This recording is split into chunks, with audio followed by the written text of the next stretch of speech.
My name is Paul Nurse. I'm president of Rockefeller University, and I want to welcome you all to this, our Winter Parents and Science program.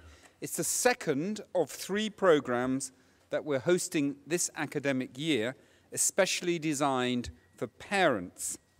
The university introduced this lecture series, Parents and Science, last year, so it's still an experiment, as a resource for New York parents interested in gaining insights into child and adolescent development.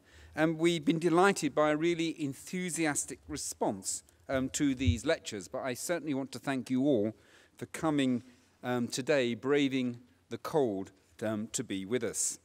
And I also want to take this opportunity to thank the trustees of the Lubin Family Foundation, some of whom are with us this evening, for generously underwriting the second year of this Parents and Science initiative.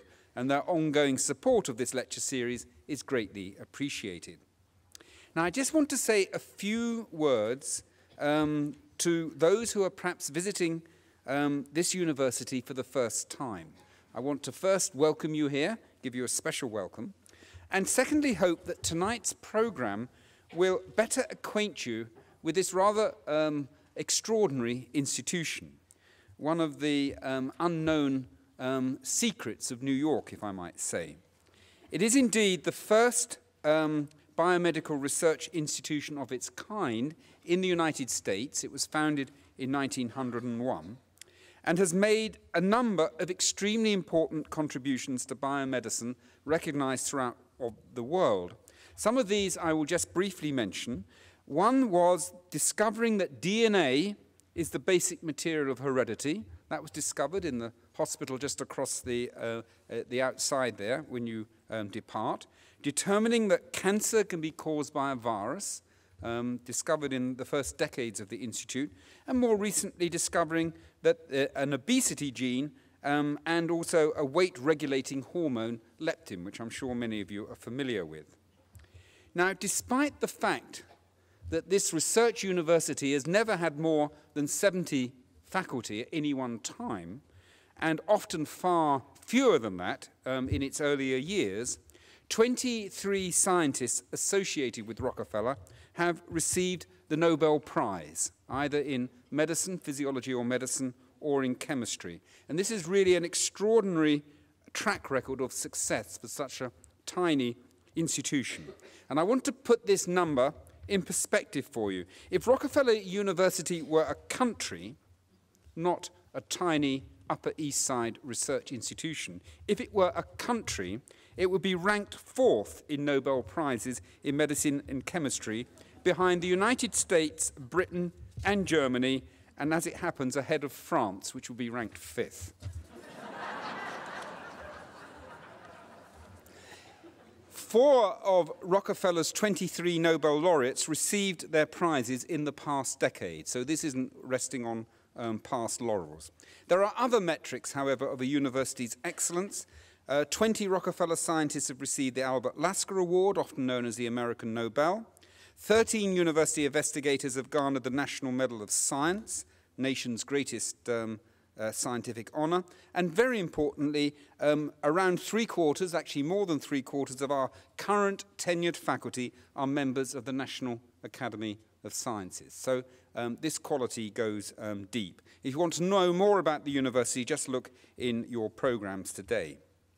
Now, what about today's program? It's a very exciting and interesting program. It's called Intelligence. It's not just IQ. And we're delighted to have today as our major guest speaker, Dr. Howard Gardner, well renowned for his theory of multiple intelligences, and I'm sure well known to many of you here. His ideas have profoundly influenced this area for more than a quarter of a century.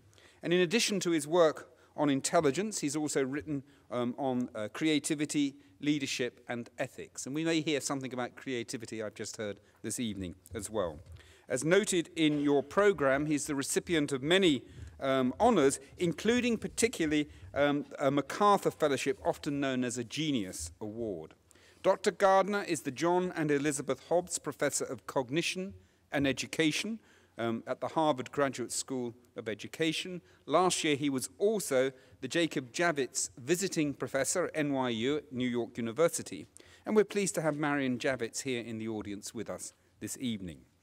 Following Dr. Gardner's talk, we will hear briefly from Bruce MCEWEN, a neuroscientist who is the Alfred Mirsky Professor here at Rockefeller, who has made key discoveries about hormones and brain development, and also how stress can affect the structure and activity of the brain at any age.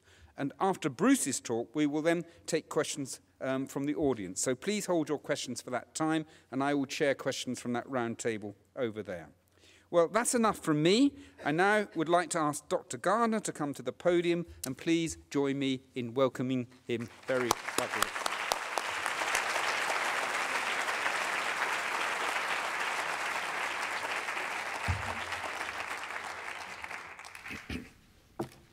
Thank you very much, Paul. Thank you, ladies and gentlemen, for coming this evening, this cold evening. I enjoyed very much listening to the introduction of Rockefeller University, because as someone who studied creativity for many years, it does pose fascinating questions about what it was that has led to this, this incredible streak.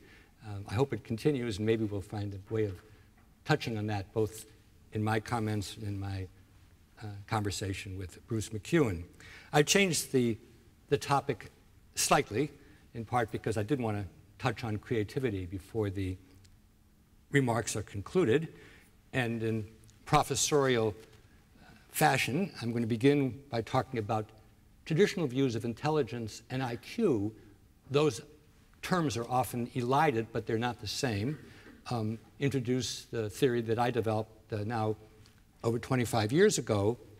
Say some words about education, because many people here are parents, educators, others interested in educational issues, challenges. Some remarks about giftedness and creativity in my revised title, and then I'll keep my eye on the clock because we're about 15 minutes late. Maybe say a bit about what might happen to this line of work going forward. Only yesterday, 1900, administering colonial empire. This is Alfred Binet. You may or may not know his name, but he was one of the most important figures in educational and scientific history, because in the very early part of the last century, he developed the IQ test. It's important to understand the circumstances. This was a time when France was a large empire. I don't think I'm causing this.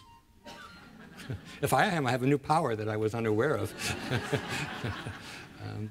And as a large colonial power, many, many people were moving to France, to Paris, coming into the schools, and often having problems. At the same time, many French were going out as bureaucrats to administer the far-flung territories of the French Empire. And the Ministry of Education in Paris said to Binet, we'd like to know who is going to do well in school and who's going to have problems. We would like a predictive instrument. And Binet was a good psychologist, a good empiricist. He asked many, many questions of kids in Paris, and he looked to see which questions were discriminating. That is, if everybody knew the answer to the question, it was of no help. If nobody knew the answer to the question, it was no help. But if some kids could answer the question and they did well in school, and other kids failed on that question and didn't do well in school, this was a discriminating kind of instrument. Actually, Binet did not use the term IQ. That was developed somewhat later, but the idea of having a series of questions which could discriminate those at promise for success in school and those who were likely to have problems in school was a very powerful one. Like many Parisian fashions, it made its way to the United States. This is Louis Terman, who was a professor at Stanford University. He normalized and regularized and popularized the test. And if you've always wondered why the test is called the Stanford-Binet, the IQ test, this is Stanford and that was Binet. And many people combine the word intelligence with the test of IQ, and for common conversation, that's okay. But in fact, an IQ is simply a statistic. It's the ratio of your mental age to your chronological age. If you're smarter than people of your age, that is, when you're a kid, you have a higher IQ. And if you do less well than kids of your age, then you have a lower IQ. People who have thought about it realize that there's more to intelligence than simply how well you do in a set of tests. But one of the ideas I'd like you to take away tonight is that the IQ test at its best is a measure of scholastic intelligence, which really means how well you would do in a certain kind of school. And any efforts to suggest that it has a more cosmic importance need to be taken with a lot of grains of uncertainty. Nonetheless, in the Binet-Terman tradition, people like Hans Eysenck, who was a well-known British psychologist, said, let's not waste time with paper and pencil. Let's just see if we can measure intelligence directly. So he got this kind of hairdryer with a bunch of electrodes attached to it. And the notion was that maybe we wouldn't have to waste time with questions. We could just measure brain waves and compute IQ, if not intelligence, that way. And I'm sure you know, particularly if you go to the supermarket and look at the National Enquirer, there are constantly claims that the gene for intelligence or IQ has been discovered. And I'm quite sure that at Rockefeller, if not now, then in the past, there have been various people who've tried to look at the neurological or genetic basis of IQ and or intelligence. Many of you will know this book, The Bell Curve. It caused a lot of controversy when it came out 15 years ago. Some people have bought the Bell Curve, but actually nobody's ever read the Bell Curve. The reason for that wisecrack is it's a rather long book, and it's filled with about 200 pages of notes, and you really have to have a lot of motivation to read the book.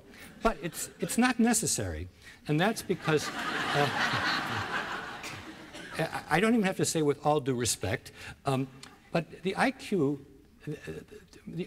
view is so powerfully entrenched in the West that books like The Bell Curve, which essentially adopt that view, are part of the conventional wisdom. And what's the conventional wisdom in the West? And the West means not just in the United States and Britain and Europe, but places influenced by those powerful societies. There's a single intelligence, just one, and the technical term for that is G, for general intelligence. It's highly heritable. That's very important. It means if you know the intelligence of the biological parents, you can make a pretty good guess about what the intelligence of the children are. And since it's highly heritable, by definition, you can't do much with it. You're stuck. Psychometricians, people who make a living giving tests, can tell you how smart you are. In Binet's day, paper and pencil, but now more purely biological measures. So why did I say Western? If you go to Asia, to Confucian societies, you will find a rather different view, a view based on effort. The notion is that you do well to the extent that you work hard. There's a powerful saying in Japan, fail with 5, pass with 4, which means if you're lazy and you insist on sleeping 5 hours a night, you will fail the exam. But if you show a little bit more assiduousness and you only sleep for 4 hours, then you will pass the exam. It's a very, very different way of thinking. We might say they're both folk theories. The Western folk theory is you're born with it, there isn't much you can do about it. The Asian folk theory is it's effort. Having thought about this for a long time, I've come to the completely common sense point of view that you should choose your parents well and you should work hard. Globalization. The theory of multiple intelligences. This was a perspective that I came up with, as I say, in the late 70s and early 80s. This is what I call a hand-waving slide. Don't try to read it. But what the slide argues was I didn't pay much attention to tests. It wasn't how I thought about the study. Instead, I basically asked my question, if I were the proverbial anthropologist from Mars, and I was coming to the planet Earth, and I was trying to figure out the human mind and what it's like, what it can do, what's cognition like, that's the word I would have used, what would pop up? And it meant I took a look at what was known about evolution then, which is much, much less than is known about evolution today. I took a look at the different kinds of roles that have been valued in cultures, both historically and prehistorically, going all the way back to the savannas of East Africa or the caves of Europe. I took a look at the different kinds of abilities and skills which we value today, ones which use the mind. I paid a lot of attention to what I call unusual populations, prodigies, savants, autistic individuals, people who have what we call jagged cognitive profiles. If you took the IQ view of intelligence completely literally, it would mean that if you're good at one thing, you should be good at everything. If you're mediocre at one thing, you should be mediocre at everything. And if you're lousy at one thing, you should be lousy at everything. That would be taking it to the ultimate. Now, nobody really believes that, but what I tried to do was to take the individuals who have these very jagged profiles extremely seriously, and by looking at this thing in a different way from most other people, I developed the theory of multiple intelligences. If you want to be somewhat scholarly about it, you can look in my book, Frames of Mind, which was published in 1983, and I list there a set of 8 criteria for what counts as an intelligence. But I admit at the same time that I'm the judge, and that gives it a certain subjectivity, and ultimately we would like me not to be the only judge. But at the time, that was it. You were stuck with me. I think it's important to say a bit, particularly being here at the Rockefeller University, to what extent this is science and to what extent it's not. I would call it a scientific hypothesis. I synthesized a huge amount of information. I think that's what made the work interesting. And I said, based on my synthesis of all these different disciplines and all the stuff I mentioned, what do I think are the natural kinds of mind? Natural kinds is a philosophical term, meaning what are the different things that human beings have evolved to be able to do? And it's a scientific hypothesis in the sense that over the passage of time, both the general claim that there are multiple intelligences and the specific claim about each intelligence will either gain more plausibility or less plausibility, which is the way science works.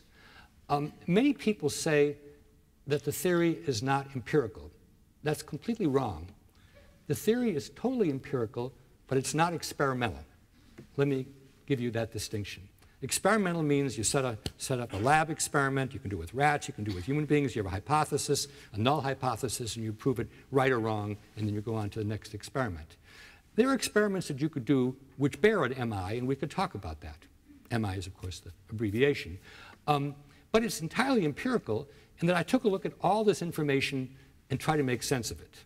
Now, my name should not be mentioned in the same breath as Charles Darwin, who was the greatest naturalist and biologist of all time, and we're celebrating both his 150th and his 200th anniversary this year, the book and the birth date. But that was also a work of synthesis.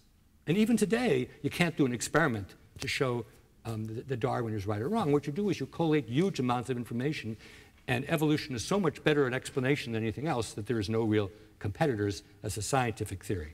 So that's an aside which I feel is important to make here at this university. Here's my definition of an intelligence. Biopsychological is my word to say it's about the mind and the brain. And if you want to ask me about the relationship between the mind and the brain, we could have a long conversation. But the important point of this definition is that I believe that the mind/brain does not have a single general purpose computer, which is what I think the general view of intelligence, the G view, the IQ view, holds. I think human beings are better described as having a number of relatively independent computational devices, a bunch of computers, if you will, inside the skull. And these computers process certain kinds of information in certain ways to solve problems or to make things which are valued. We can do lots of things, but if they're not valued, we probably wouldn't want to give them the label intelligence. And so the whole insight of the theory is that we didn't evolve just to have one computer which does everything, but rather we evolved, to use a term that I've heard a lot recently, Swiss Army knife fashion, to have a number of different computers, and they do different kinds of things. And one of the fascinating things about a place like this university, where all kinds of animals are experimented on, is you can talk about the intelligences of the rat and the bee, et cetera, et cetera, et cetera. So this is the list of the intelligences as I put them forth years ago.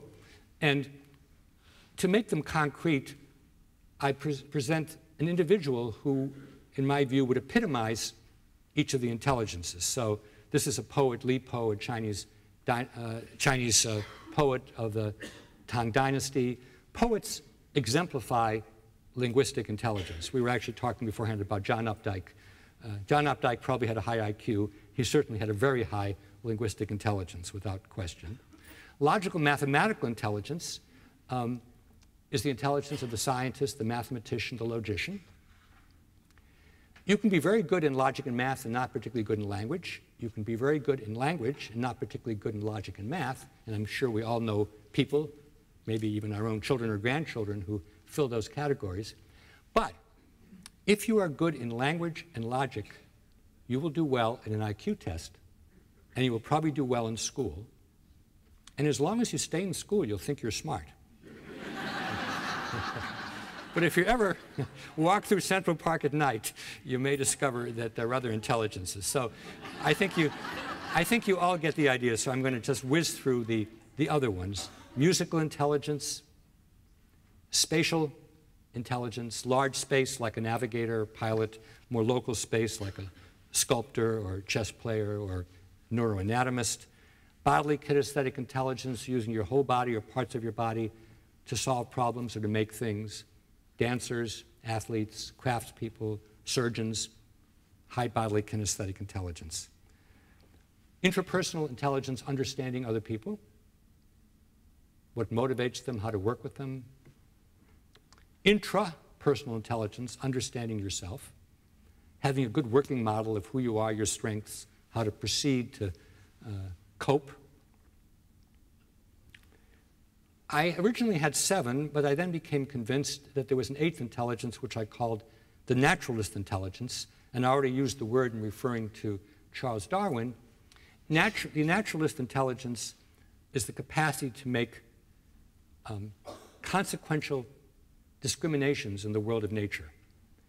And I wasn't here in 1901, but my guess is that probably at that time, the naturalist in the way that I talk about was more important in biology, relatively speaking, than it is today, where it's become more mathematical, more computational. But one of the interesting things about this theory is we can have a capacity which we evolved to use, and if we no longer have to know about plants and animals because we go to the supermarket, that computational machinery can be used for other things. And I think our whole consuming society is really based on our naturalist capacity to distinguish one car from another, one sweater from another, one shoe from another, and so on.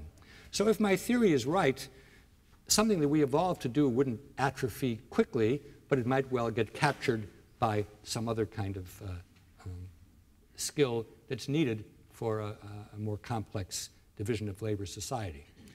Many people said that there was a spiritual intelligence, and some people said that I said there was a spiritual intelligence. I don't believe there is. We could talk about that.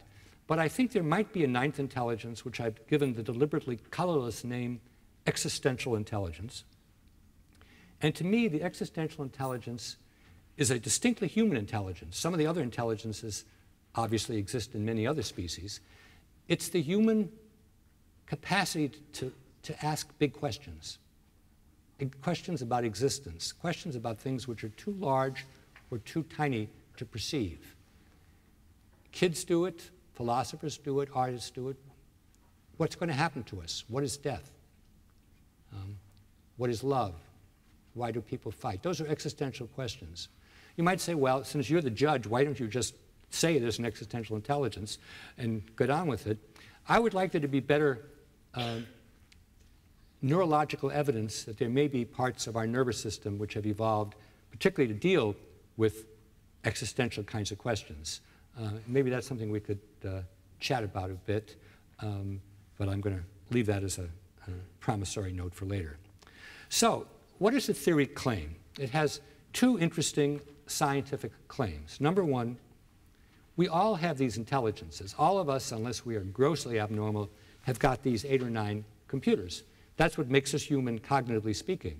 Rats might have more spatial intelligences, some birds might have more musical intelligence, this computer might have more logical, mathematical intelligence, but we're the species with these 8 or 9 intelligences. That's the uniformity claim. The other claim is that no two people, not even identical twins, have exactly the same profile of intelligences. And that's because even if we have the same genes, our experiences are different. We may be motivated to distinguish ourselves from one another. And there's even neuroimaging evidence that when you have identical twins reading, they may not necessarily use the same part of the nervous system to do that, which is certainly a counterintuitive finding. So if I was just giving a scientific hypothesis, I would stop the talk here. We've all got these intelligences, but no two of us have exactly the same blend. I was writing this as a psychologist. Psychologists are sort of scientists. We talk about psychologists of having physics envy. I was not particularly involved in education. Psychologists had never been particularly interested in the theory. They don't like it very much. But educators, for reasons we could talk about, found it quite attractive. But because I hadn't written anything about education myself, MI theory was kind of a Rorschach. It was an ink blot. And people said, oh, because we have these multiple intelligences, it must mean that we must educate in a certain way, or teach in a certain way, or assess in a certain way, et cetera, et cetera. And I hadn't said any of this. You know, a Rorschach is just an ink blot, but one person says it's a mother hugging a child, the second person says it's a husband strangling a wife. It's not. It's just an ink blot. So MI theory, as a theory, it just says we've got a bunch of different computers inside our skull. I guess I shouldn't run through this because I do want to say something about education. A uniform school is a school where everybody is taught the same thing in the same way and assessed in the same way. A lot of pressure for that nowadays in New York and in America and in other parts of the world. It seemed to be fair because everybody's being treated and assessed the same way. But I realized decades ago it was very unfair because it really caters to the language-logic blend, and the more you've got that future law professor mind, think Bill Clinton, think Hillary Clinton, think Barack Obama, 3 law professors, take off my hats to them, the more that school is, as it were, inflected, biased to make it easy for you. And the more difficult it is if you don't happen to have that particular blend of intelligences. So what I've called for is an individual-centered and individualized education, not in the sense of being egotistical or narcissistic, but in trying to find out as much as we can about each child, how he or she learns, what sorts of things activate those computers, how to use those computers to help students learn things they may not be terribly motivated to do, matching students with curricula as much as possible. The last line here is important. There's one group that's always got individualized education, the affluent, because the affluent can hire tutors, and the tutor can't say, well, you know, Sandra's no good, give me Susan instead, or vice versa. The tutor has to make the child learn, make the child into a good student. Computers offer us, for the first time in history, the opportunity to individualize education as much as we want. Because if there are 36 ways to learn algebra, and one way doesn't work, you can use another one. And of course, the computer is much more patient than I am. It can drill over and over again, and if one way doesn't work, another way can. So I think individualized education will come into its own in the period going forward. So I want to talk now about the other titles, the other words in my title. You already have heard me say that according to multiple intelligence theory, you could be quite strong in one area and not at all strong in other areas, or vice versa. That's a principal tenet of the theory.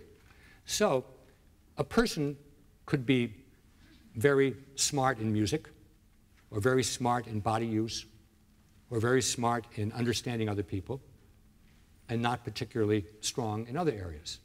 In fact, one of the reasons that I came up with the theory was because I found all too often a skill in one area did not predict other areas. And so I realized the notion of all intellect as being unitary just couldn't make sense. It didn't make sense. What do we mean when we say that somebody is gifted? What we mean is that that person has a computer, or more than one computer, which learns easily and quickly. Now, you all know about gifted programs in school. Typically, those are programs for kids with high IQs, which means kids can learn school more quickly. And as a generalization, that makes a certain amount of sense. But again, if you've spent any time with kids, you know that some kids can learn the mathematical things much more quickly than they can the linguistic things, or the humanistic areas, or even the social studies areas, and other kids have an opposite blend. So if you were running a gifted program just for school purposes, you might want to distinguish between kids who had one kind of school gift and those who had another. The word prodigy, or here the noun prodigiousness, is the word that we apply to young people who have computers which are off the scale, you know, many standard deviations beyond the mean. And as you probably know, most prodigies are not prodigies in everything. In fact, there are three areas that are classically prodigious areas, and that is math, music, and chess. And we could talk about why you're more likely to find that than, say, in psychology or in being a lawyer or a journalist or something, some lesser brand. Prodigies not only learn much earlier and much faster, but my wife, Ellen Winter, who's written one of the definitive books on the topic, says when you have a prodigy, there's a rage to learn. It's like this kid was wired to go as quickly as he or she could in a particular area, and you almost can't stop it. And those of us who are in the field make a distinction in our own mind between garden variety gifted, which I hate to say is probably most of us here, and me included, and the prodigies who, someone said of Saul Kripke, the philosopher, that he had mastered arithmetic when he was in second grade, and if algebra hadn't been invented, he would have invented it. That's not true for most of us. I think we would have been quite happy to stop with arithmetic. So that's prodigiousness. Expertise has gotten a lot of attention recently, and expertise simply means that as an adult, you do something very well. And you know, if you read Malcolm Gladwell or people like him, is there anybody like Malcolm Gladwell? It takes about 10 years or 50,000 hours to become an expert. However, what I would say, even if Mr. Gladwell were in the room, is expertise does not have much to do with giftedness or prodigiousness. It's simply drill. But I believe it's a very different kind of entity than being gifted or being a prodigy. And I don't think the 10 years or the 50,000 hours has much to do with a Yo-Yo Ma or a Blaise Pascal or a Bobby Fischer. I think those are different kinds of species, if you will. Creativity. That's a word which doesn't get bandied about here as much as it does in other countries, but it gets bandied about a lot. And I wanted to say something about it because I think not only is it a very Rockefeller University kind of topic, but I think it also may have some ties to what Bruce is going to talk about in a few minutes. Creative individuals are people who regularly solve problems or make things or raise new questions and new issues in a domain. That means in some organized area of activity, which could be in music or in science or in poetry, whatever. And creative people come up with things which are initially novel, but ultimately become accepted in one or more cultures. Lots of things get accepted, but they're not particularly novel, so we don't call them creative. You know, if you make the nth kind of soup, that's not particularly creative. And lots of things are very novel, but they don't get accepted, and that's why they don't get the Nobel Prize. So it's that funny combination of being new, but eventually becoming accepted by knowledgeable people. Now, it clearly doesn't hurt to have a high IQ or a good computer if you want to be creative. But my studies of creativity, and it's something I've looked at a lot, that was a plug for a book on creativity, but I'm not going to do more than mention it, is that creativity really has at least as much to do with personality and temperament. Creative people are people who like to be challenged, are never really satisfied, and when they've succeeded with something, they go on to something else. And very importantly, when things don't go well, they don't quit, they don't kick the dog, they might get angry, but they say, what can I learn from this? What can I learn from this failure, whether it's an experiment or a political campaign or whatever, so I can do it better next time? And so a second idea that I want to introduce here tonight is that you could know all about somebody's brain and all about their intelligences and even about their gifts, but you could not predict whether they would be creative, because creative has to do with their personality and their temperament, and very importantly, where they happen to find themselves at a historical moment. Some of you will have read Malcolm Gladwell's book, Outliers, and he makes that point, and it's a correct point. Jerry Adelman, who was here for many years, has at least one Nobel Prize, holds up Rockefeller University as a model, even though he went up and set up his own Rockefeller on the West Coast. But he talked about what it was like here when you had a small number of researchers who didn't have to worry about getting money, whose ideas were a certain distance from one another so they could learn from one another, but they wouldn't be too much and competitive. And that was a kind of a petri dish, which he argues was very, very important for generating creativity. And we might say probably more important 50 years ago than today, because today you can't do much without huge teams of researchers. But some of you will know this, the story of Ramanujan, the Indian mathematician. He was in India early in the century, in the 20th century, and he did tremendous mathematics on his own. But there was no way in which he could make up for 1,000 years of mathematics, which were not known in India. So as the story goes, and there have been movies and books about this, he came to England and he worked with J.H. Hardy, who was a great mathematician, but he died before it was obvious whether he would have done new mathematics. But the point is, the Ramanujan brain in India was fantastic, but it couldn't make up for all the mathematics that had been done that hadn't been known in the place where he lived. Judgment and wisdom are for next time. Intelligence, giftedness, creativity are all we can talk about today.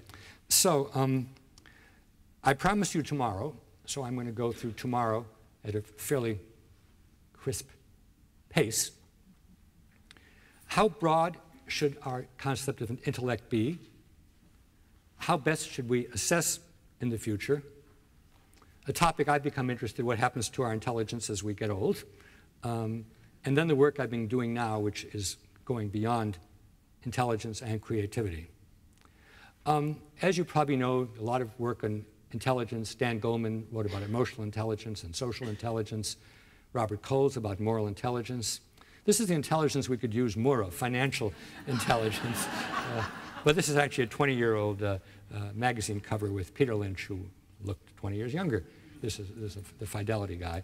I think it's great to have a more expansive view of intelligence, but I have two reservations. One, you ought to have a set of criteria, and I do have a set of criteria which helps me decide whether something should count as an intelligence, and comes from those different disciplines.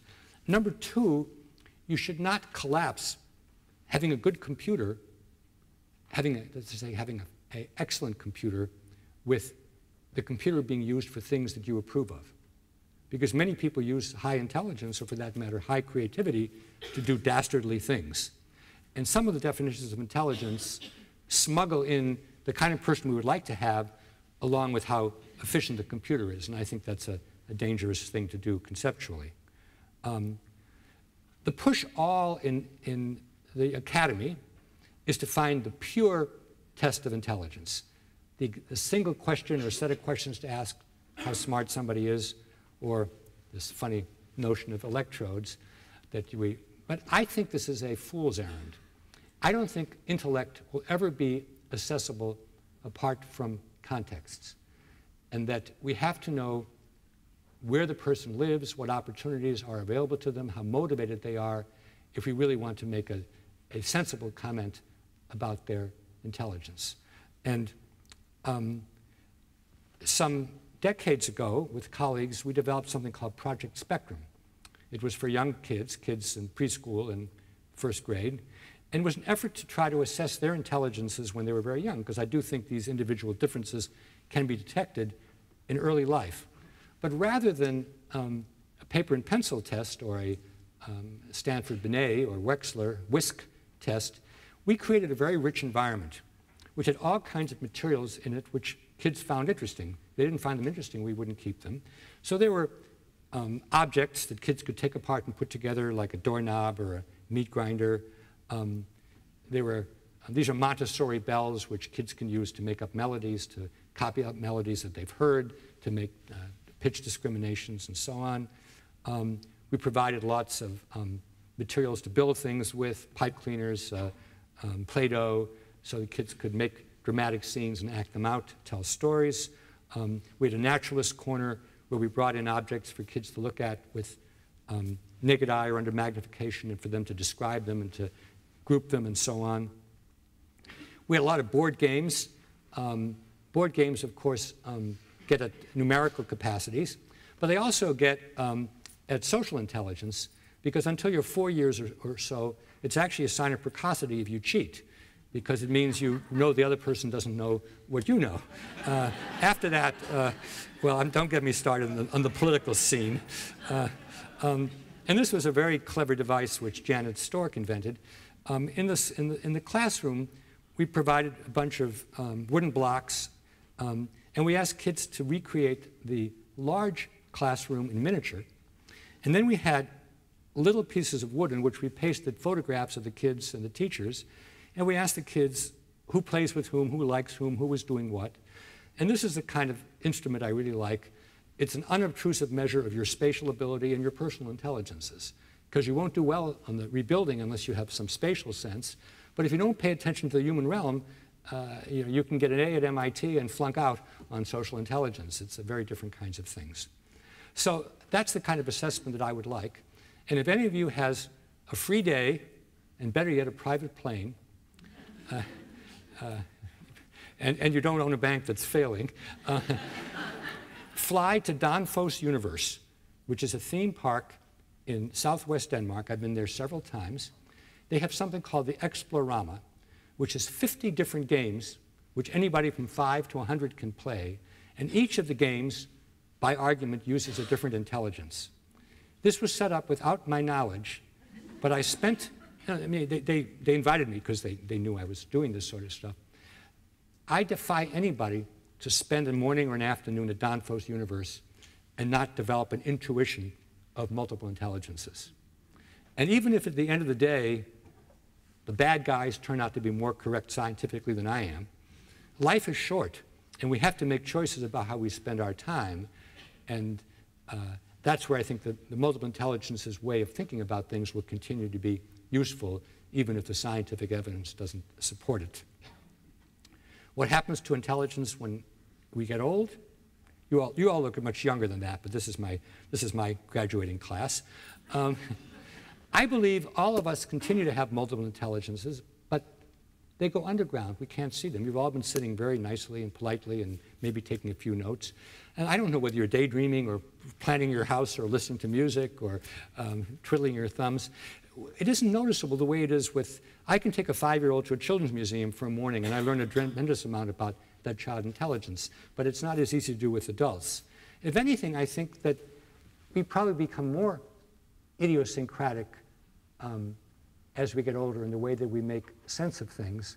And therefore, it's extremely important to be aware the technical term is metacognitive, about how our own minds work. So if we need to learn something new, and all of us need to learn new things, to figure out what's the best entry point for us to master the new computer program, or to find our way around a new city, or whatever the particular challenge is.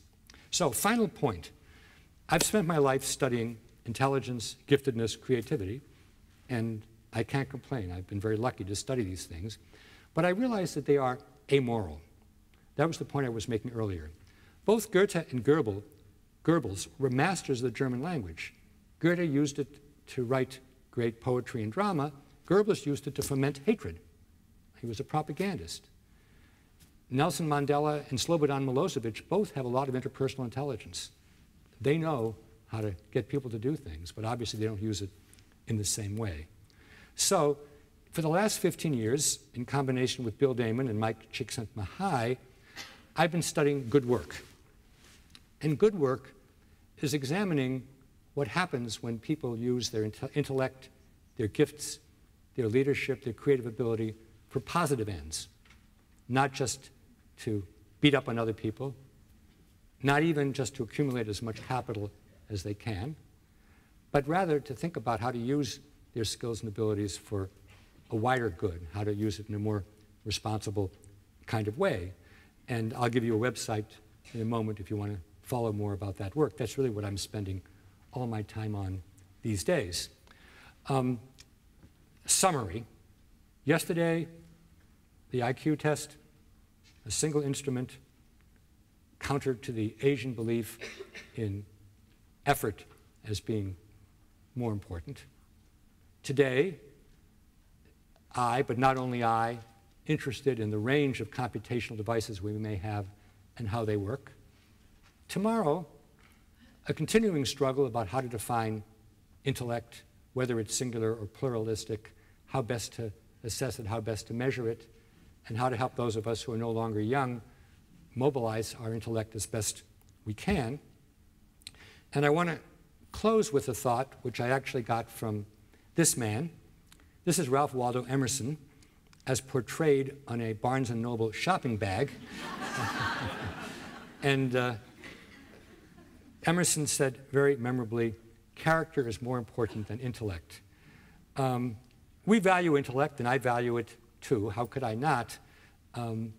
But I think we've seen the best and the brightest, both in the Vietnam era that David Halberstam wrote, and alas, we've seen it in our own era, not very far from here, that if intellect is not mobilized for positive ends, it can be very, very damaging. And so I will leave intellect to others and focus the rest of my time on character. If you want to know more, you can go to pz.harvard.edu, to my own website, or about the stuff I was talking about at the end, the Good Work Project. And now, Bruce, I look forward to your comments.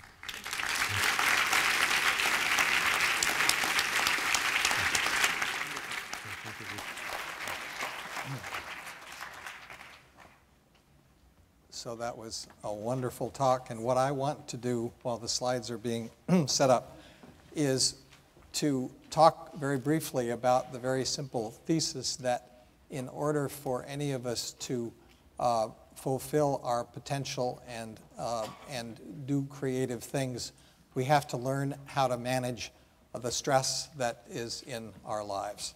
And so we work on stress and its effects on the brain, and I want to very briefly give you a glimpse into some of that work, and then we'll let the discussion, we'll let Paul Nurse and all of you perhaps see how we can put the two pieces together. So on this slide, we see two versions of stress. My Robert Sapolsky, who was a Rockefeller graduate and a student in my lab, has written a number of wonderful books, including this one, Why Zebras Don't Get Ulcers. And why zebras don't get ulcers is they don't really worry about things in between running away from a lion and so forth. But as this New Yorker cartoon says, these are the Fortnoys. The Fortnoys are the young worrieds. That anxiety, worry is a major part of human existence for good and, and for bad for ourselves. And so I made a list of things which children and parents have often on their minds: getting into a particular school, competition in the school, time pressures of various kinds, making choices of activities, peer pressure, more perhaps for the parents, balancing careers and family, commuting, travel and jet lag, sleep disruption, diet and exercise, which we know are important. And then for people who are less fortunate than those of us in this room, and of course nowadays perhaps for a lot more than we'd like to think, financial pressures, safety, noise and pollution, family chaos, choice and availability of foods, particularly in places, poor areas where there are a few grocery stores and not much healthy foods, the growing existence of diabetes and obesity, and of course alcohol and drug abuse. Now, what about this thing we call stress? I think are very useful, because many of you will say, well, you know, stress can be good for you. And indeed, there is something which we can call positive stress, which means being exhilarated from a challenge that has a satisfying outcome. And that means we have to choose our battles and choose the risks we take. We should have a good sense of mastery and control, good self-esteem, good emotional control and impulse control, and of course good decision-making capacity and some mental flexibility. And I'll talk a little bit about parts of the brain that contribute to that. Then there's something called tolerable stress, where we hopefully will have many of these attributes, but something really bad happens. And yet, if with these attributes and with good social support, emotional support, material means, we can weather the storm and recover.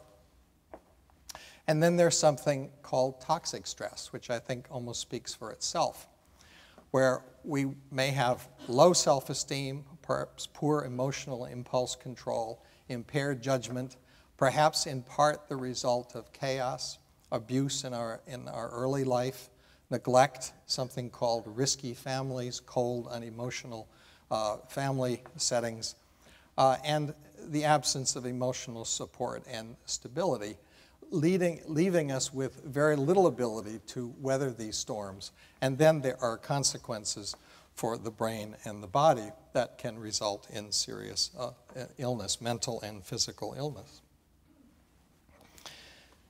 So what about the brain? Now, there are three areas of the brain I want to briefly describe for you.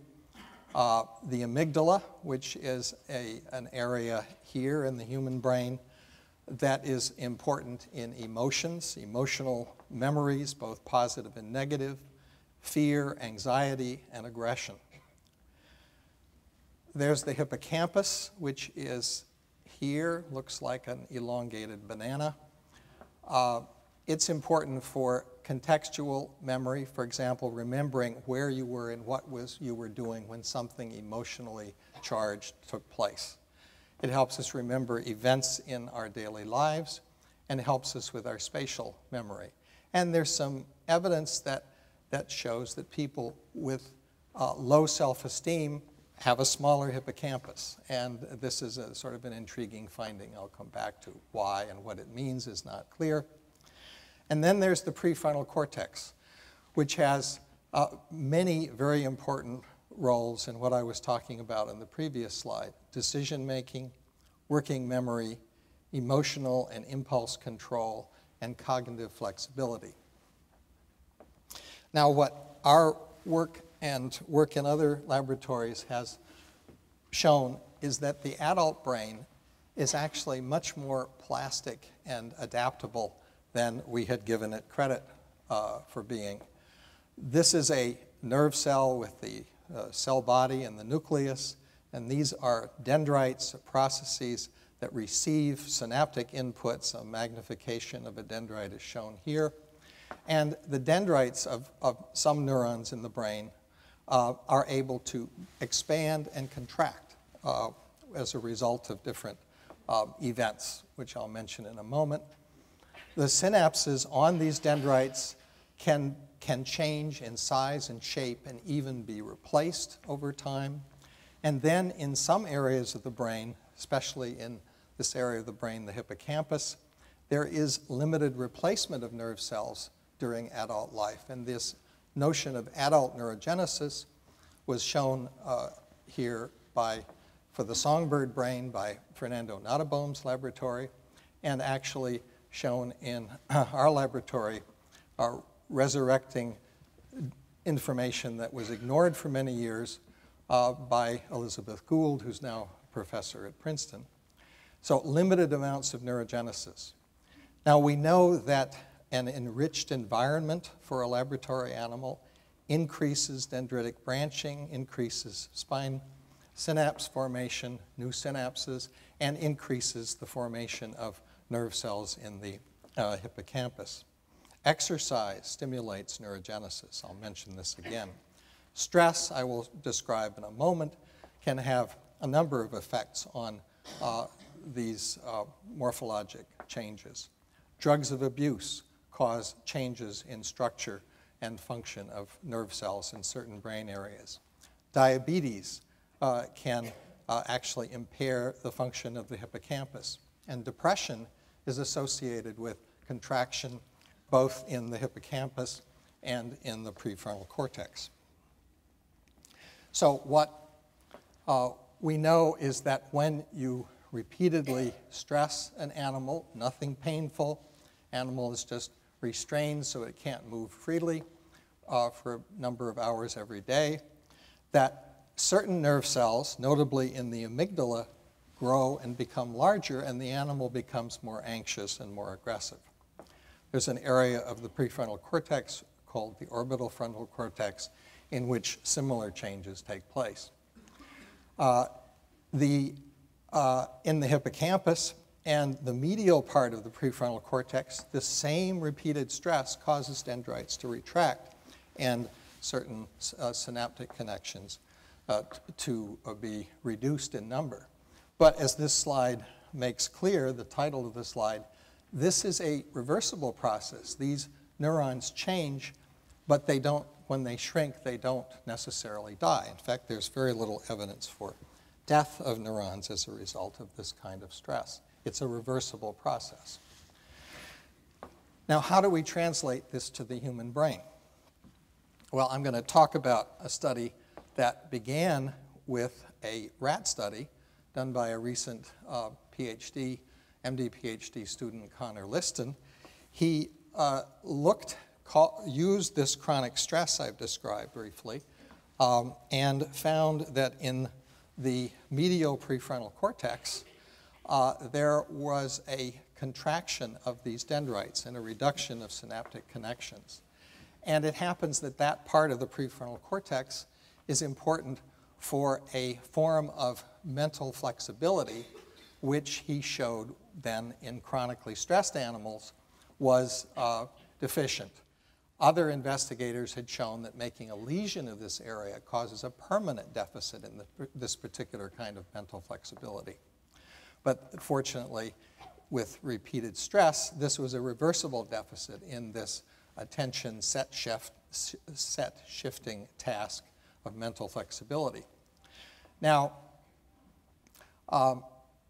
then Connor went to some of his classmates across the street at Cornell Medical School and studied some of his colleagues who were studying for the medical board exams. And with B.J. Casey, who's a professor at Cornell, they developed an imaging task which, using functional imaging, which measures blood flow, which was similar to the task used in rats. It accessed the same kind of performance. And they defined a circuit with functional imaging that involved the prefrontal cortex as well as other parts of the brain. And then they made use, Connor made use of this thing called the perceived stress scale developed by Sheldon Cohen at Carnegie Mellon University. And if you look at this, this really gets at this phenomenon we call being stressed out. And you're supposed to score it for never, almost never, sometimes, fairly often, and very often. How have you been upset because of something that happened unexpectedly? Unable to control the important things in your life? Feeling nervous and stressed? Confident about your ability to handle your personal problems? Felt that things were going your way? Felt that you could not cope with all the things that you had to do? How often have you been able to control irritations in your life? How often have you felt that you were on top of things? How often have you been angered because of things that were outside your control? How often have you felt difficulties were piling up so high that you couldn't overcome them? And this test, this 10-item scale has had many biological correlates I don't have time to go into, but it seems to be a very useful way of assessing this concept of being stressed out. Well, what Connor found, having defined this circuit involving the prefrontal cortex that he could get at with functional imaging, and a test that these medical students performed when they were in the MRI scanner, he found that higher scores on the perceived stress scale, being more stressed out, predicted poor mental flexibility on this task, that higher scores also predicted reduced functional connectivity within this circuit. We can't look at individual neurons, but this is what we would expect if there was some reorganization like we saw in the rat. And the good news is that after taking the exam and having a month off, these effects all disappeared. At least for younger people, the brain is quite resilient. And we actually think that older people, it's not so bad either. Another area of the brain that we've studied for many years, where we see that the same kind of repeated stress causes the shrinkage of dendrites, the loss of synaptic connections, reduced amounts of neurogenesis. Using structural imaging, other investigators have shown, among other things, that the human hippocampus shrinks when in a diabetic, that it shrinks in prolonged depressive illness, that it's smaller in post-traumatic stress disorder. Interestingly enough, air crews that have international travel and only a few days between flights, chronic jet lag, they have a smaller hippocampus and impairments on their hippocampal-dependent memory functions. There's a new study that shows that people who are less fit, lack of exercise, have a smaller hippocampus. And there's a study underway to make people fit to see if you can actually enlarge it. Chronic inflammation, which is a common feature of many disorders, is associated with a smaller hippocampus. And using the perceived stress scale, a group at Pittsburgh has shown that a 20-year history of high perceived stress is associated with a smaller hippocampus. And finally, as I mentioned, people with low self-esteem, either young or old, have a smaller hippocampus. And because the hippocampus is also involved in shutting off cortisol, one of the stress hormones, they tend to have higher levels of cortisol in their daily lives. Just briefly, I also want to just mention that we are beginning to understand a lot about what aspects of early development experiences that animals have affect brain development and function of these brain areas that I've just described for you. Some of what we've learned from these animal models is that, of course, good quality maternal care in rodents and frequency of maternal licking and grooming in the case of an infant rat or mouse is very important, but also the consistency of the maternal care over time is important in terms of producing an animal that has more exploratory activity, is more willing to engage and develop social intelligence, shall we say, and good cognitive function. That exposure to novelty outside the nest, if it's carefully managed, also improves both the social and cognitive development. that the intrauterine environment is very important in terms of response to stressors, but also metabolism and the development of obesity in life, and emphasizing the fact that obesity and diabetes increasingly are recognized to impair brain function and learning ability. And just noting that I don't have time to talk about it, but males and females differ. The hippocampus is actually, and other parts of the brain, are sensitive to sex hormones, both in males and females, and undergo developmentally programmed sex differences that ultimately affect their function. Finally, just note again that regular exercise is able to increase the size of the hippocampus, at least the dentate gyrus in animal studies, perhaps also in the human. And we know from studies on human subjects who undergo regular exercise program after having been sedentary, that this will improve the decision-making capacity and the functional activity of their prefrontal cortex. And, of course, exercise also counteracts the deleterious effects of metabolic disorders. So exercise is extremely important, but we also know that exercise of this kind also promotes social interactions, that the development of self-confidence and a good sense of self-esteem is extraordinarily important, and obviously along with the things that we already know that our grandmothers told us, eating healthily, getting a good night's sleep. In a sense, what modern science and neuroscience is beginning to reinforce is what, as I said, what our grandmothers told her, or what Howard Gardner mentioned, what the Greeks knew. But it's now filled with some important information that I think we can make use of in a very good way as we go forward. Thank you very much, and I think it's probably time to move over and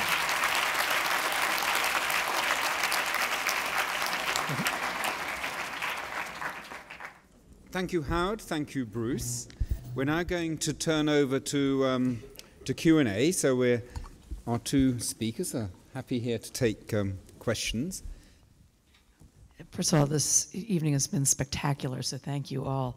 I have so many questions, but the first is for Dr. Gardner, and I know I only get one, but you mentioned earlier that prodigies generally happen with math, music, and the chess areas. And one of the things that called to mind was that many people know that Gershwin was a manic depressive, and he wrote some of his most incredible music during his manic stages. And then, of course, there's the example of Bobby Fischer, who was the chess prodigy who recently committed suicide and suffered all sorts of mental debilities. Is there a correlation sometimes between these extremes of genius, if you will, or prodigies that also on the other side of the spectrum leads to, other sort of genetic deficiencies?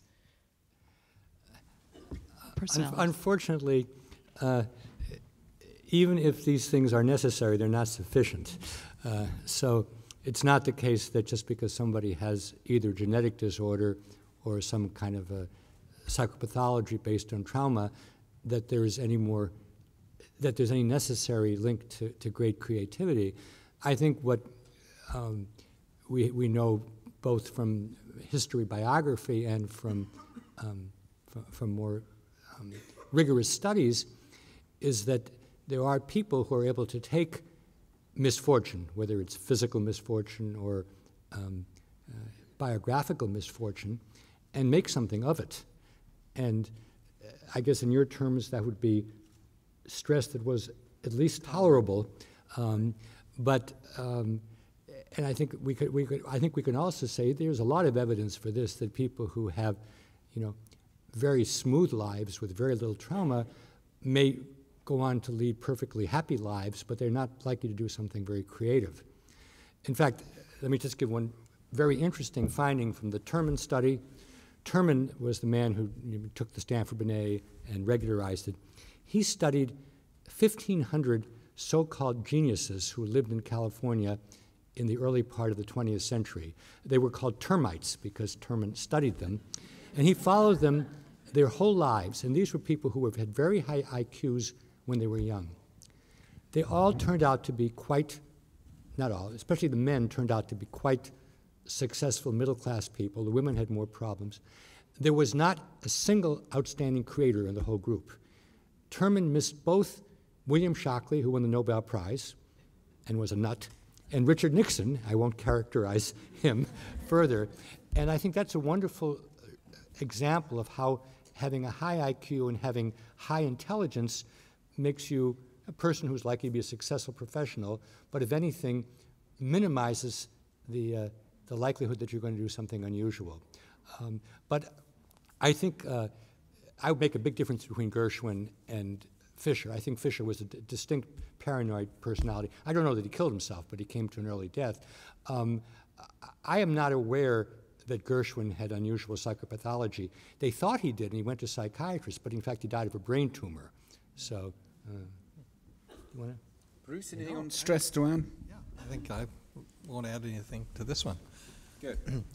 Another question just here in the front.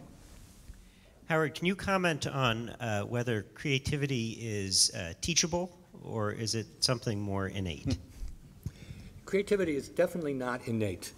I would stake whatever reputation I have, meager though it is, that nobody is born creative or not creative. We used to quip it's not much easier to thwart creativity than it is to engender it. And you thwart creativity, very much like the stressful environments, by telling kids from an early age there's a right answer and a wrong answer, slapping them down very hard when they get something wrong, and making them afraid to venture forth. I don't think you can make somebody creative with a capital C, but what you can do, and this is very much in the positive stress line, is you can give individuals challenges which they can meet by stretching, but which they will not be too frequently defeated by. And I learn here from my colleague Csikszentmihalyi, the guy with the unpronounceable name. Many of you will know that he developed the notion of flow. And flow is a psychological state which is very desirable, where you're so deeply involved in things that you lose track of space or time. And if you say you're in flow, you're already out of it. And I think one reason why people love working at a place like Rockefeller is it's a very flow-centric environment. Now, you cannot have flow without skills. And skills are not that easy to develop in many cases. But the trick in flow is to explore the space between boredom and anxiety. If your skills are too great, you get bored. If the skills are inadequate, you get anxious. And so if I were going to say to a parent, here's a child who is interested in a domain, in my sense has got a fair degree of musical intelligence, or linguistic intelligence, bodily intelligence, be like Tiger Woods' father, keep challenging him so that he doesn't succeed all the time, but he doesn't get too upset. So, and I've often said, perhaps surprising people, that I don't think we have to engender creativity too much in American schools. I don't think that's our problem here. And that's because I used to say Wall Street, I'll put that in print, between Silicon Valley and Hollywood, we have so many messages about creativity and about stretching in the society that it's less of a priority in our schools here than it would have been in a place like China or Japan 40 or 50 years ago, where anything which smacked of error was slapped down, and the whole goal was to have error-free learning, which you will not have creativity from.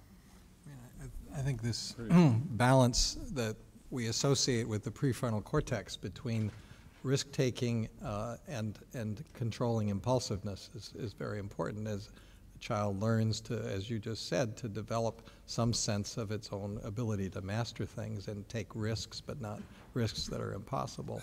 And the thing that you and I were talking about beforehand is that sometimes we look at people and we say, I can't believe the risks they're taking, but if they have a track record of doing pretty well, it isn't as big a risk for them. Right. And that's sort of, you might say there's a risk muscle that has been developed. I think we have a question here with the mic already. To what extent are the different intelligences correlated, do you think? Or to what extent do they come at the expense of each other, using up central processing capacity or something? It is an assumption of the theory that there is no necessary connection between any two intelligences. So the fact that I know that you're strong or weak in something doesn't allow me to say, therefore, you must be strong or weak in something else. Even math and music, which people often think are connected, my belief is there's no necessary connection. Full stop. Either because of motivational reasons or because of activities in a society which encourage the development of a couple of intelligences together, in an empirical way, you may find that they correlate. But as a scientist, I want to say there's no necessary correlation. The correlations are contingent and based upon the context. The second question you ask is the development of one intelligence at the expense of another only to the extent that life is finite? If we could live forever, there's no reason why we couldn't keep developing them all. But in many ways nowadays, you're at risk if you're gifted in too many intelligences because you may be tempted to go off in many different directions.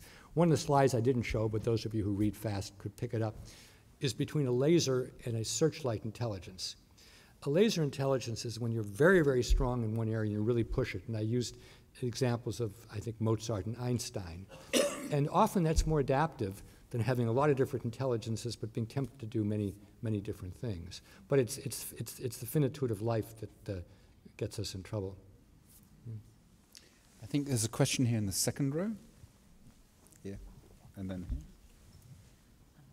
here. You talked about existential intelligence and intrapersonal intelligence, and I wonder if it seems existential intelligence, with the exception of philosophers, belongs in a kind of proprietary way largely to childhood, and that intrapersonal intelligence perhaps belongs to, I don't know, adolescence, at least starting there, and then adulthood. And is there any evidence of one replacing the other or any correlation between them? That's a very nice hypothesis, and it's one, frankly, I haven't thought about much before. And the big danger is then you talk a long time. I'm going to be very succinct. I think you're correct that having a distance from yourself and being able to understand yourself is something which develops slowly, and there's no reason to think that it diminishes in life. What I would say about existential intelligence is you're right. Young kids of all stripes love to ask big questions. Often they don't pay much attention to the answers, which is interesting. I think that there are relatively few of us who make a career of it, but there are not a lot of people who are paid to do philosophy. But I think religion, art, these are areas which people use in the culture as vehicles for dealing with existential intelligence. I mean, I don't think that there's one person in 1,000 who goes to a movie and says, I'm exercising my existential intelligence.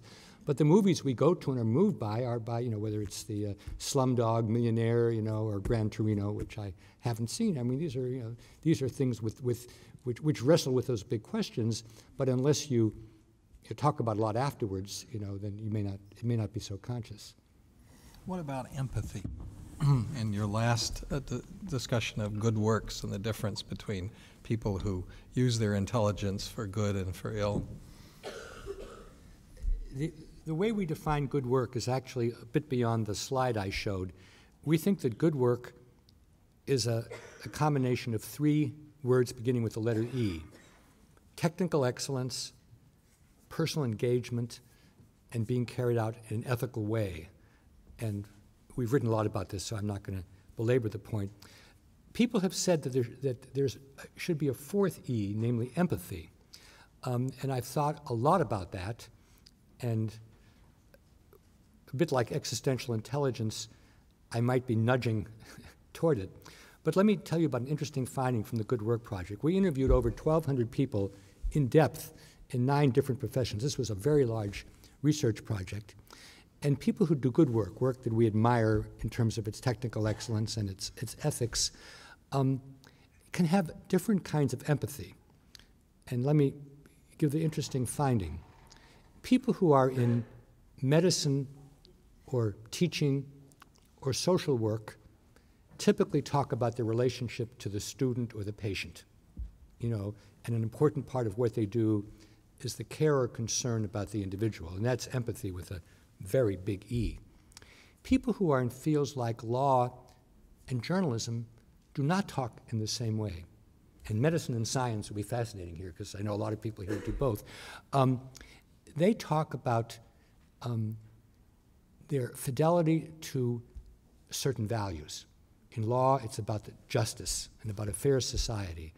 In journalism, it's about getting the story right. In science, you know, it's about integrity and truth and openness. And it's not necessarily about other people. So if you had a broader view of empathy, which you might say identification with the universe, the way Barbara McClintock did, you know, a feeling for the organism. Yet, but, you know, Barbara McClintock might have been quite nasty to other people. It wouldn't be, and I don't know that she was. She was kind of a loner. But it would not be empathy in the sense of Dr. Feelgood, you know. She invited me to tea once. I think she's a very nice lady, actually. Yes, here, please. Oh, I, too, echo my friend's comment that this is a most extraordinary evening. Thank you all.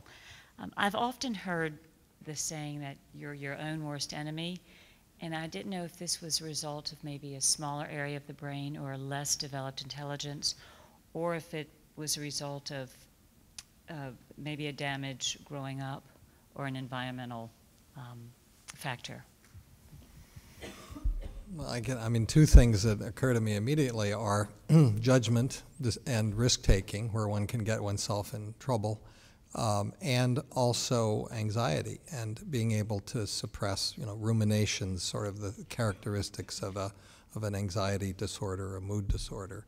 And some of this is probably explained by the balance between some of these areas of the brain I was talking about, like the amygdala and anxiety and the prefrontal cortex and its ability to shut down that. And there's evidence that in people with depression, there's probably less downstream control from that prefrontal cortex over the amygdala, which then perhaps becomes overactive and drives some of that. The same thing as far as risk-taking.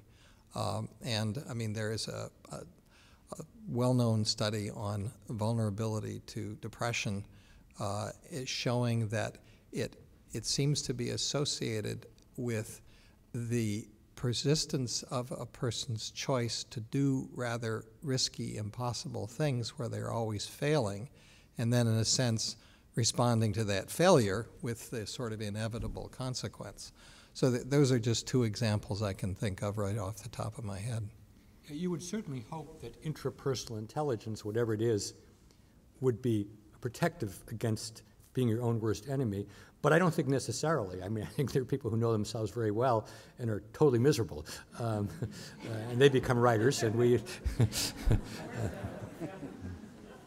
Right, could we move back a bit to the sort of middle of the hall and pick up, I think there's a question here on the right, yeah?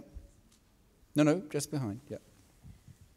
Oliver Sacks opened the TED conference this morning in California talking about the theater of the mind and the processes of the brain.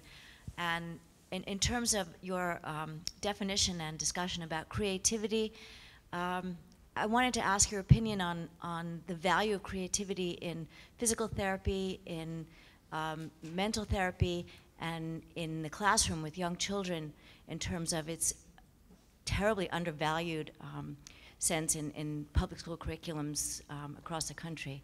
I think that, and I wanted to ask you what your thoughts were about allowing children to be more creative in their learning and less by rote.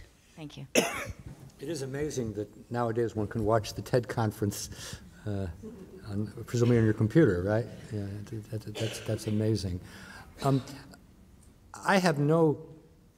completely in favor of people of all ages learning by making things and by doing things, by creating in that sense. I think it's very healthy in all senses, and the stuff on stress absolutely supports that. That's not the same as creating in the way that I was talking about, which is more of an emphasis on novelty. I think that that's something that's valued in certain societies at certain periods. For most of history, we killed people who were creative. And so you got to pick the right society. I mean, you don't want to be in China in 1966 and be too creative, or you will be dead. But I think what you were talking about would be somewhat concordant with my own general feeling when I said I thought we were doing the wrong things in education nowadays. I think in America and in many other parts of the world, we have a quite constricted notion of what to teach and how to teach it and how to assess it. And I think we're preparing kids for a century that's gone by. And I think it's too bad. But these things, it's rather like health care. You know, they change very slowly. And you know, people like me making speeches doesn't help. But typically, things getting very bad is what does it, alas. Right. I think there was a question here, the lady in blue in the third row, and then another question at the back here. What is the effect of attention deficit disorder, which often appears in highly creative, highly intelligent people, upon their endowed intelligences? That's a good question. I mean, I think that we know what we know about some of the successful treatments for attention deficit disorder, like Ritalin, which is actually a relative of cocaine, is that there's a neurotransmitter called dopamine, which is very important for motivated behavior, for many functions of an active brain, and that is somewhat deficient in people with one of this disorder. And by activating it up to normal levels, then people can achieve functions, better control over their attention, and as a result, of course, if you can attend, you can focus, you can learn and do things.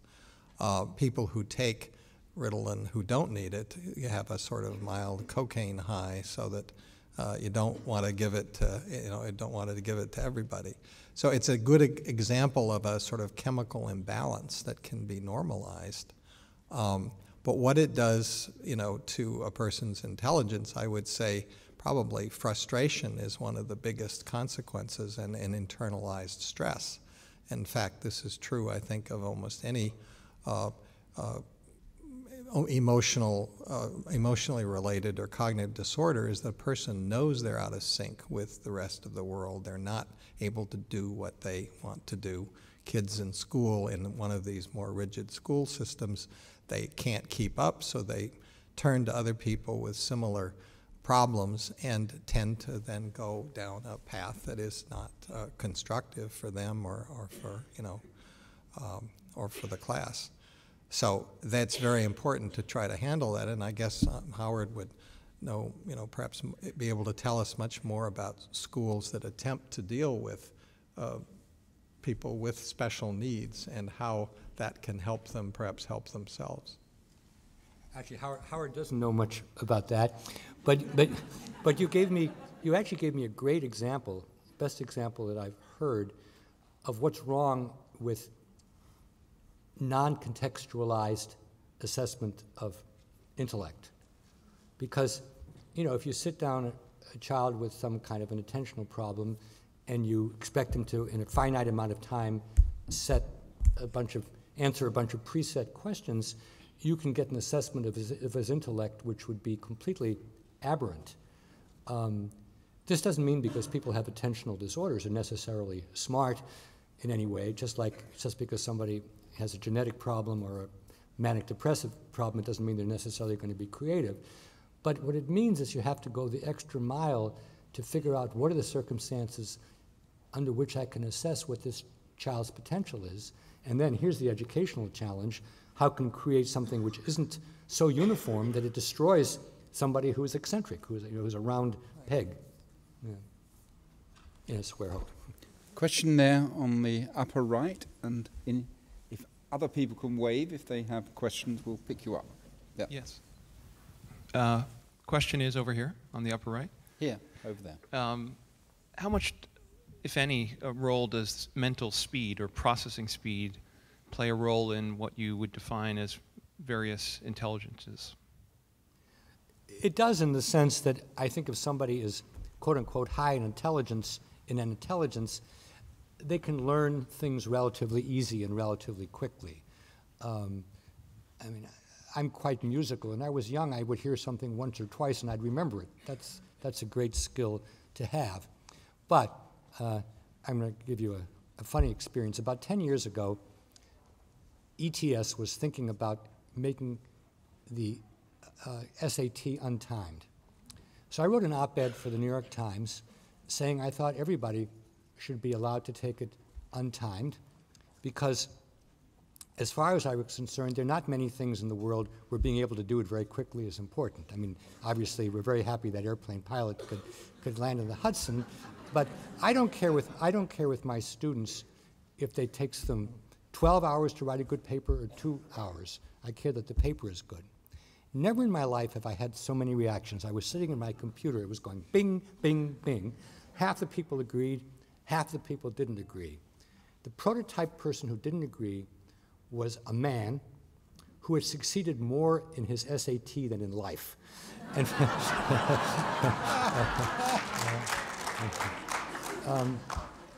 so I think that it's helpful, but I don't think that if we're looking for expertise, which I think is mostly what we need in society, to me it's important that somebody becomes an expert, and I don't care if one person becomes quicker than another. And you probably know that a lot of prodigies have ended up being very tragic figures, because in a way the speed of their computer way outflanked their emotional and social development. And it's a tremendous challenge when you have a prodigy like that to kind of bring them up to more of a, as in your terms, the systems of the brain are consonant with one another rather than pulling in very different directions. Well, we're getting late. I think we should take one last question just here in the central aisle. Thank you. Dr. Gardner, I've been following your theory of multiple intelligences since I've been in education. My question is, how do you feel about the pedagogical idea of constructivism as a means of allowing some of the multiple intelligences to emerge more fruitfully, I should say? This is a slightly in-house baseball question, because constructivism sounds like something in a New Yorker cartoon when they're making fun of educators, right? But to give you a serious answer to the question,